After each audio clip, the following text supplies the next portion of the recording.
Okay, guys. So yeah, I'm here again. So this is day 8. Let me once again remind you, in case you're hopping up to this video newly, you're just seeing this video for the first time. I'm Gift the Ceremony, and I'm a voice for those people who are in debt. The society and the economy is so hard, and I know the challenges people are facing.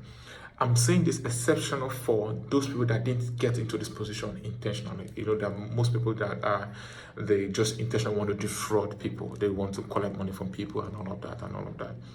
I'm not speaking for those. I'm only speaking for those that they're intentional. They know what they wanted, but things happened. Business mishap. They had challenges. It wasn't intentional. They were ignorant and all of that, and they want to come out of this debt. They owe people their services. Most times they gave them a job, they couldn't deliver, and they want to do a refund, and it was not possible. One thing happens, or another thing happens, and all of that. So I'm just lending my voice to those people, and also for those that have been owed. I want you to understand that it's not intentional. You have to temper justice with mercy. There are levels of pressure you put to people. Most of them might be depressed and they might not come out of this. The key thing is, while you're pushing, make sure you're trying to safeguard their sanity, because if they're not saying enough, they cannot be able to get money to pay you back. Except you don't want the money back. But what we need is, we'll make sure that any medium possible to get the money back is what we are pursuing for. So my advice is for people owing and people being owed. So we have to work together, because society is hard. Human beings are important. Each individual, let's remove the weakness apart. Everybody is important. We need our relationship. We need to win everybody. So for me, I believe that we can be able to help each other. So the key thing is, let's come to a sitting table. Let's come to the negotiation table to see how we can discuss, so that we can still save our relationship and save tomorrow. Because debt don't just literally affect you as a person. It also affects your generation, your name. Let's take, for instance, you're pushing for a contract and a job, and you're not there to defend, and someone just sees your name, say, okay, this is the person applying for this contract, and the person now remembers, oh, this person was owing me so time. Do you think the person will speak good about you? Okay, let me give you another scenario. And I was always told that now person wouldn't do bad, now they always remember, but person who do bad, they always remember. It happens. So while we're trying to come out of this debt, it's not because of ourselves, not because of our emotion, not because of our integrity, not because of our personality. It's also for the sake of the future, for the sake of a good name. My father once told me that a good name is better than riches or gold.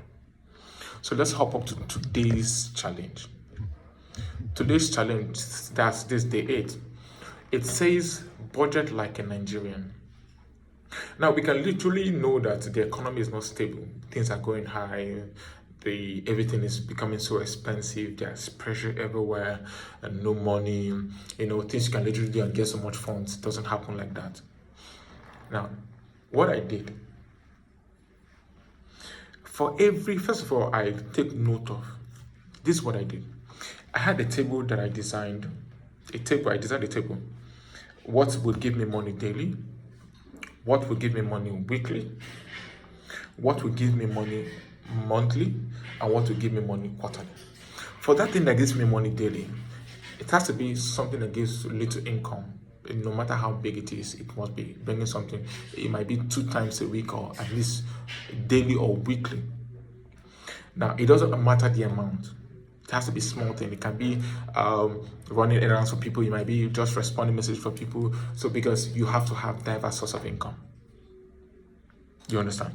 Now, the thing that gives you money weekly, or maybe in 2 weeks time or thereby, it has to be something, at least it helps to cater for your weekly needs. It helps to cater for some other expenses. Now, you also need to look at what gives you money monthly, which is your shop. It can be like a job. You're working somewhere. Your shop, so amount comes in every month. My clear story is, when I had my financial mishap and everything that happened to me, what I did was, I had to shut down my business.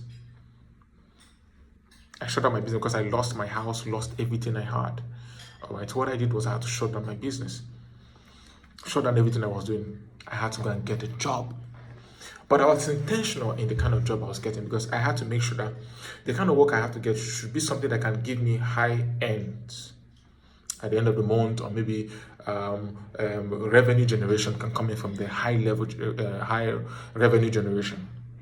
So you have, because previous topics we've had, we talked about write a list of those people you're owing, write a list of the amounts you're owing, and total them, so you can have an idea of what you're owing, so you can be able to give a target of this so time I want to pay everything I'm owing. All right, so let's go back to what we're talking about. So what I did was, I have to be sure of what gives me money weekly or maybe daily, what gives me money monthly, what gives me money monthly, and what gives me money quarterly. Now, that thing that gives me money quarterly has to be something that has huge funding. It has a large capital inflow. Let's say, for instance, you have a company that you chase contract. So the contract doesn't come every time. So once in a while, when you get a contract, let's take, for instance, you're chasing contract running around, apart from the normal job you have that gives you money monthly, apart from the normal small side hustle you have that gives you money weekly, something like, so you can buy a recharge card, you can get food, you can do all of that. So as an individual, you need to have basically at least 4 sources of income. That's what I'm trying to explain, because I have same. All right, that's what I'm trying to explain to you. Because for you to be able to come out from this debt, you have to have so many alternative sources of income. So now you have to be sure that what gives you money quarterly has to bring huge funding whenever it comes. So let's say, for instance, you're chasing up a contract, and the contract clicks, you get 500,000 profit. It doesn't happen every time. Most times in a year, it happens like 4 times or 5 times in a year.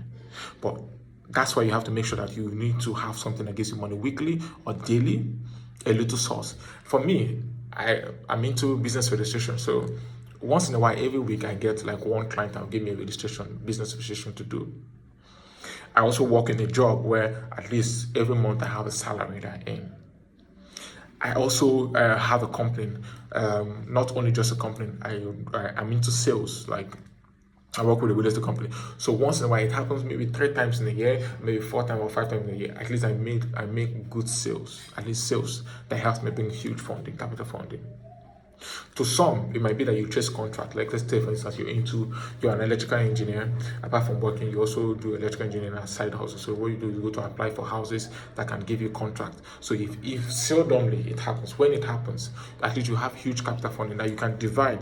You say you're keeping this for your keeping and growth, and you have to grow, you have to develop, you have to keep developing yourself. Then the other one, you keep it aside to pay debt. Then the other one, you keep it aside for future purposes, future plans, for future advancement and all of that. So as an individual, this day 8 says that you have to budget like a Nigerian.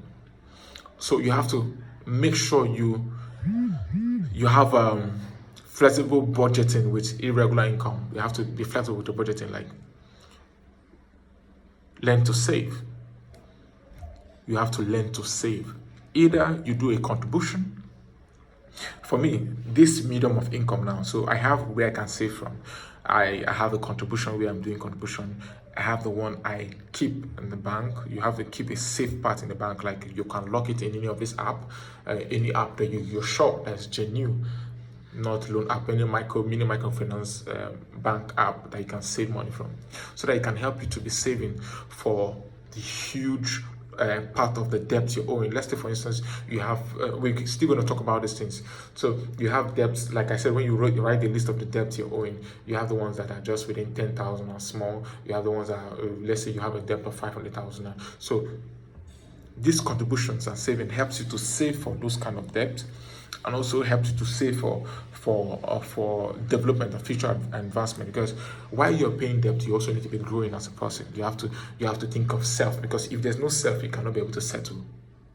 If you can't have your own sanity, you cannot be able to settle. If you cannot have your safe space, you cannot be able to move forward to settle. If you're not staying afloat, if you're not managing yourself, if you cannot eat, feed, buy little clothes, you cannot pay your rent, you cannot pay transport, all those little things, you cannot be able to move forward to be able to pay this debt. Do you understand?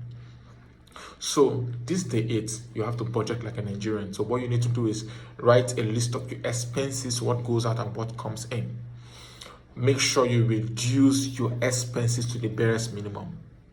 For every money that comes to you, have the part you keep for your daily expenses, have the part you keep for emergencies, have the part you keep for savings, and have the part you keep for paying debt.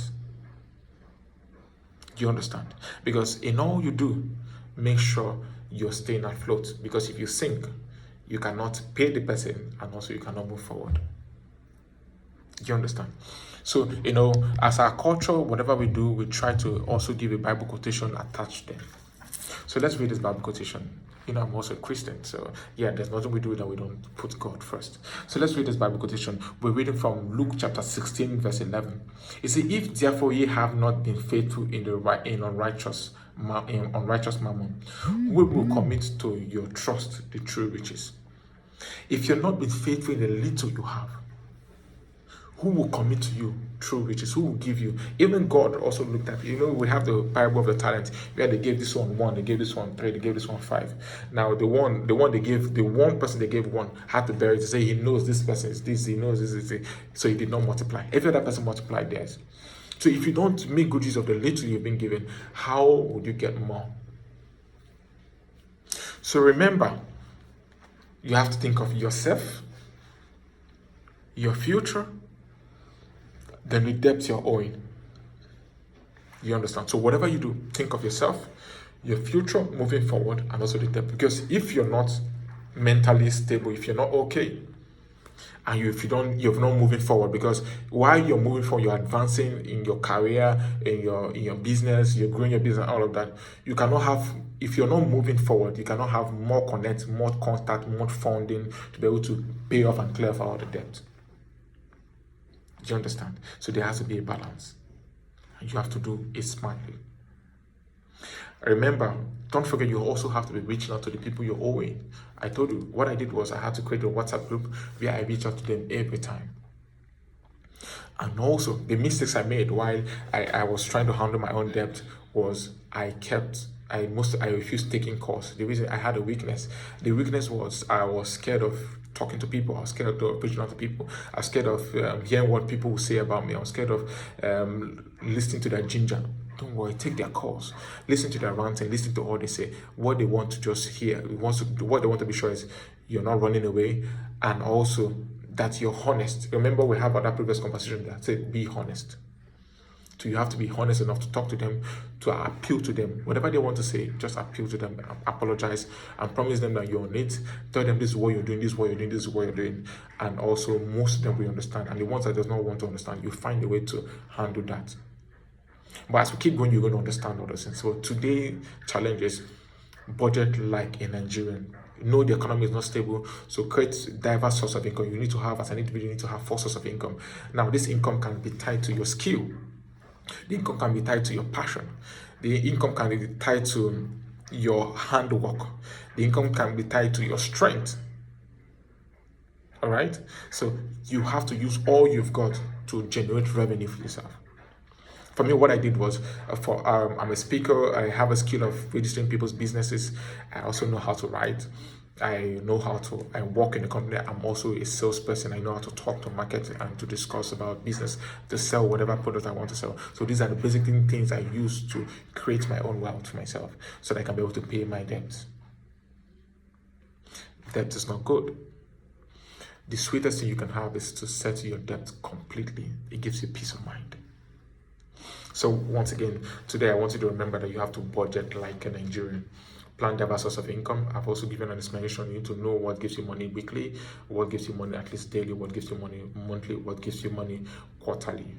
So what gives you money weekly can be something tangible. What gives you money monthly can also be something bigger than the tangible. But what gives you money quarterly can be something huge. So think of, how do I chase something huge? And I believe today's challenge also must have helped you and also elevate you to the next step. I want you to understand I'm here to lend a voice to you. I'm also here to help you. I'm also here to talk to you. I want you to understand that debt is not a death sentence. It's only a process that you can come out from. I'm lending my voice because I want you to know that I got you and you got me too. We're also in the same process. I'm also in the same shoes like you. So I'm one of you. I'm part of you. So know that you're not alone. Until we meet on the next video, stay strong, stay motivated, keep renewing your mind at every time, keep reading the word of God, keep praying, keep having faith, keep sowing seed, and keep studying always know that you can come out of it. Keep studying how to manage finance and how to come out of debt. I'm also a realtor, like I said. I also do a documentation services where I help you get documents for your contract and licenses. I also have a cleaning company. So if you need any of these services, you can literally send me a message. Once you're trying to drop a comment, you can share, you can like, and also lend your voice because other persons need us to help to stay afloat. I'm Gift the Ceremony. Do have a great day. Follow up our social media platforms and also do it to send a message to us so we can hear what you have to say and also support you at the same time. All the best. Remain blessed.